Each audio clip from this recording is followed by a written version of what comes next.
Bonjour à toutes et à tous et bienvenue dans ce nouvel épisode de la commission télécom du DigiWorld Institute. Alors aujourd'hui, on va parler de nouvelles technologies des réseaux télécoms. Quelles sont ces technologies qui changent la donne? Et on va en parler avec Sylvain Cartier, qui est Chief Marketing Officer de chez Equinox et qui a donc participé à notre commission. Bonjour Sylvain. Bonjour Prune, merci pour votre invitation. Merci d'être avec nous. Alors Equinox, c'est un équipementier qui propose des solutions et des services aux opérateurs télécoms.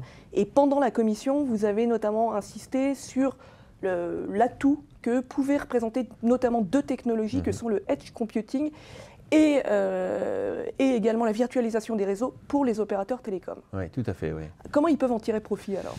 Comment en tirer profit? J'irais dans un premier temps, ce qu'il faut avant tout, c'est se forger des convictions.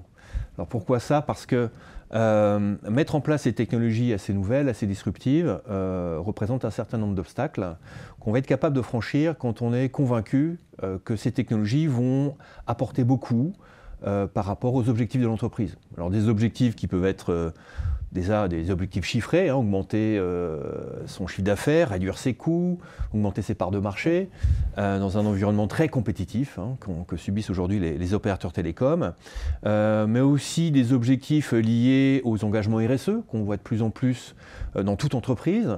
Les opérateurs télécoms en ont pour eux-mêmes, doivent supporter aussi ceux de leurs clients qui ont des exigences vis-à-vis des infrastructures réseau en termes d'impact carbone. Donc ça, c'est un point essentiel. Ça peut être aussi des ambitions autour de la souveraineté. Chaque opérateur dans son pays a des engagements associés à la souveraineté, en particulier vis-à-vis des opérateurs cloud qui sont tous des Américains et qui ont une approche un peu différente. Donc il peut y avoir un certain nombre d'ambitions que déclinent les opérateurs télécoms auxquelles on peut rattacher l'edge computing et la virtualisation de manière assez directe. D'accord. Et selon toi, quels sont les avantages de ces deux technologies pour les opérateurs déjà établis? Oui, alors les opérateurs effectivement déjà établis ont des services mis en place, principalement des services de connectivité pour tout type d'entreprise, sont capables de s'allier entre eux pour couvrir la planète. Donc beaucoup de savoir-faire ici. Maintenant, ils ont la nécessité, dans un monde très compétitif, d'apporter plus que la connectivité. Apporter un service qui va être dédié aux verticaux. Quelque chose pour un banquier, pour une grande surface, pour un industriel, pour un logisticien. Donc ces technologies de virtualisation, d'edge computing, vont leur permettre de mettre finalement en avant quelque chose qui est considéré un peu comme commoditisé ou à valeur faible, qui est le déploiement sur site de l'entreprise de technologies, du hardware, du software. Donc mettre en place ces technologies aujourd'hui leur coûte cher. Ce qu'on peut proposer avec l'edge computing et la virtualisation, c'est de transformer ce système ici déployé en une proposition de valeur ajoutée pour les verticaux avec des services complémentaires. Ils sont uniques à pouvoir faire ça parce qu'ils sont les seuls à aller jusque sur le site de l'entreprise, offrir un service complet. C'est un levier en fait ce système-là. Ce qu'on propose avec la virtualisation de l'edge computing, c'est d'utiliser ce qu'ils ont déjà déployé comme un levier pour offrir des services à valeur ajoutée complémentaires. Donc ça, c'est quelque chose d'assez prometteur pour eux, qui leur permet de faire face à... C'est le seul endroit où ils sont, où il n'y a pas de oui, c'est ça. Alors ils sont non seulement chez tous les consommateurs, chez nous tous, avec leur box, mais c'est pareil en entreprise. C'est un modèle un peu différent parce que les systèmes sont plus performants, plus riches, mais justement, il y a de la performance, il y a de plus en plus de processeurs de plus en plus puissants. On peut faire beaucoup plus avec ce boîtier qu'on déploie sur le site des entreprises. C'est ça qu'on peut proposer aux opérateurs télécoms. Alors justement, comment on s'y prend concrètement?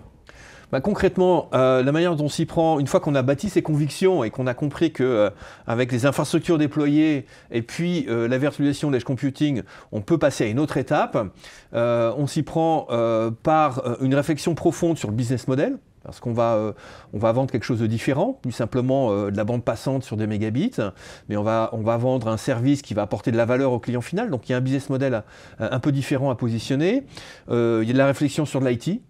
L'IT, c'est quelque chose qui est nécessaire, qui est assez complexe, surtout une fois établi, faire des changements. Voilà, quand on touche quelque chose quelque part, ça peut avoir un impact ailleurs. Donc, une réflexion qui est assez riche ici. Aussi, changer un peu ses process. Mais je dirais que fondamentalement, il faut se faire aider. On peut se faire aider de sociétés de services. Nous-mêmes, Equinops, on a fait ce genre de projet pour des opérateurs un peu partout dans le monde.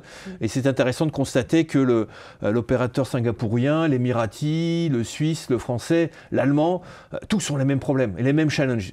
D'ailleurs, on a créé, c'est intéressant ça, on a créé un petit groupe de clients qui aujourd'hui ont déjà lancé ou sont en train de lancer ces opérations qui ne sont pas forcément concurrents entre eux et ils sont ravis de pouvoir partager sur comment ils ont mis en place tout ça. Donc ça, voilà, on vient de lancer ça parce qu'on s'est rendu compte qu'il y a certaines barrières à l'entrée pour lancer ces projets alors qu'ils peuvent prétendre à une ambition forte. Ils ont des infrastructures, ils ont la capacité à fournir des services à très forte qualité sur la connectivité, pourquoi pas sur le reste. Absolument. Voilà. Merci beaucoup.